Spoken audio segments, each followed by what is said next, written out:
Howdy, folks. Welcome to part 3 of creating the sound for the audio drama The Most Important Passover. Created this with the Audio Drama Alliance. Today, we're looking at kind of the dialogue mixing, also the dialogue chain for this specific project.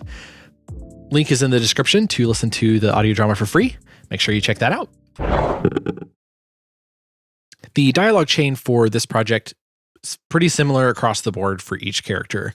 I start out with vocal writer to help level out all the some of the dynamics. And then we go to instance of Pro Q, using some dynamic bands here to rein in some of the more presence of the voice. For character 1, most of the perspective is with him, so I didn't want to carve out too much of that presence. So I just used the dynamic EQ band there to just help rein a little bit of that in. And then we have Nectar here, which is mostly just compressor and de-esser. And then we've got a saturation knob here from Softtube, just to add a little bit of warmth. Something I'm kind of trying out on some of my dialogue chains here, testing out some of that analog emulated stuff. So yeah, that's basically across the board for each character has that on it, bypassing different plugins here and there for what's not needed. With this project, as with really any audio drama project, there's times where, characters are off in the distance and you're hearing them from afar, especially in this one with keeping perspective basically with the main character the entire time. He's kind of looking out onto everything that's happening.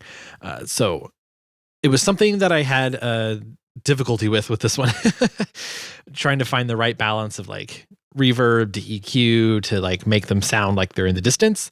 Some of it can come down to performance. If somebody's off in the distance and you want to hear them clearly, they kind of have to be projecting some. So if somebody's like talking and whispering, then it's going to be weird to make them sound like far away. You can't really make them sound far away because you're not used to hearing whispering.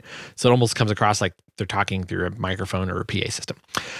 So yeah, kind of like what I was saying, I use some reverbs here to roll off a lot of the lows as they're talking, and then also reverb as well to find that right balance to where you're hearing the echo, but you can still hear the presence of their voice.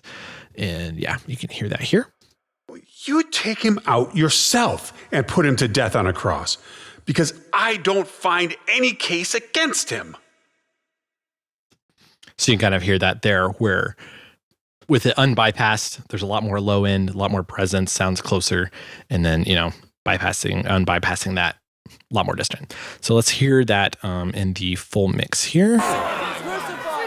You take him out yourself and put him to death on a cross, because I don't find any case against him. We have a law. According to that law, he ought to be put to death because he made himself out to be the Son of God. The Son of God? Another part of mixing the dialogue for this, as much as we always hope everyone has, an amazing, pristine setup with an amazing microphone with no background noise, whatever, it's not usually the case. So there's one character that didn't have access to an amazing setup. So that kind of became a challenge that we had to work through on this project. So you can hear an example of the audio here. Moshe and our son Judah have gone back to the temple with our lamb, Shmuzel. Let me tell you a little about the feast while we wait for them to return. So you can hear that it sounds a little distant. I didn't want to do too much processing on it. I didn't want to degrade it too much because of that. Thankfully, most of her scenes were indoors. There was only one scene that she had outdoors. So I ended up making her scene partners' audio use dialogue match to do my best to kind of make them sound together. So you can see that here. Had her audio here, put his in, it does the stuff. And then I did lots of tweaking on the reverb, the wet, the dry, the amount, adjusting the EQ some as well. And it came out to something that felt made it sound a little closer. It wasn't as distracting of like, oh, wow, he sounds totally different. So you can hear his original audio here. Oh, Hada, you wouldn't have believed it. I think the whole city was out there to greet Yeshua. And then when I did some of the processing to match it. Oh, Hada, you wouldn't have believed it. I think the whole city was out there to greet Yeshua. Then you can hear them together. So you can watch this man ride into town on a donkey. Oh, Hada, you wouldn't have believed it. I think the whole city was out there to greet Yeshua. So initially I had a little bit of trouble. Like I did the dialogue match stuff. It still didn't quite sound the same. And it dawned on me. I was like, oh, I should go process it how I had processed her dialogue. And that helped get it a lot closer to match.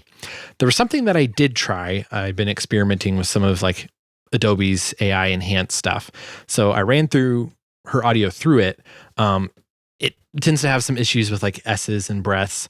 And so I made a combination of the enhance, and then also just this like dialogues matched one, and spoke with director and producer, and they decided to go with all of the indoor scenes being the original audio. And then for the outdoor scene, we actually did end up using the enhanced version with a combination actually with the original. So I'll show you that. The top track here is the original audio, and then down here is the enhanced version. Please tell me you aren't going to join his army. You can barely lift a rake. So you can see here, this is on the enhanced. I dipped down some of these higher frequencies where it tends to have issues. And then I only selected that range in the original audio to kind of blend the two together. So if you listen just to the original,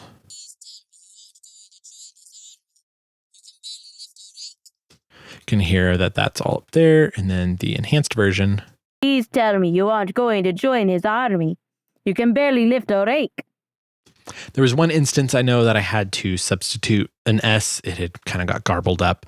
But in the end, I think it was pretty believable. It really helped make the voice sound a lot drier, so it could be outside versus sounding in a room and then outside.